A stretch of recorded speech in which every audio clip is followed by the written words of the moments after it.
ఈరోజు మా ఇంట్లో సండే స్పెషల్ ఏంటో తెలుసా? చేపల పులుసు. మరి మీ ఇంట్లో స్పెషల్స్ ఏంటో కామెంట్ చేసేయండి.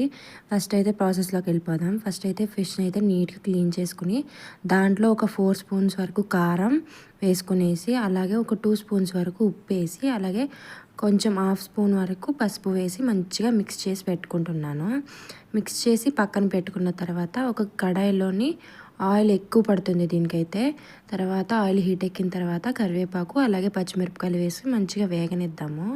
చిట్లపట్లు ఆగిన తర్వాత మనం ముందుగానే ఉల్లిపాయలు అనేవి తీసుకుని గ్రైండ్ చేసుకుని పెట్టుకున్న కచ్చపచ్చగా. తర్వాత ఇది కూడా వేసేసి మంచిగా వేగనివ్వాలి. మంచి గోల్డెన్ కలర్లో చేంజ్ అయిన తర్వాత ఒక 2 స్పూన్స్ వరకు అల్లం వెల్లుల్లి పేస్ట్ వేసి మంచిగా కలిపేసుకుందాం ఒకసారి. మంచిగా వేగిన తర్వాత బెండకాయలు అనేది వేసుకున్నాను. ఒక 4 బెండకాయలు పెద్దగా కట్ చేసి వేసుకునేసి ముందుగా మ్యాగ్నేట్ చేసుకున్న ఫిషెస్ ఉన్నాయి కదా, ఆ పీసెస్ని కూడా ఈ దాంట్లో వేసేసి కాసేపు మగ్గనివ్వాలి. మగ్గనించిన తర్వాత చింతపండు పులుసుని అయితే ముందుగానే నేను తీసి పెట్టుకున్నాను. దాన్ని కూడా వేసి మంచిగా కలుపుకోవాలి. గిన్నెతో కలుపుకోవాలి, గరిటె పెట్టకూడదు. తర్వాత కొంచెం ఉడికిన తర్వాత ధనియాల పొడి అలాగే కొంచెం మెంతులు జీలకర్ర పొడి కూడా వేసి మంచిగా ఉడకనివ్వాలి.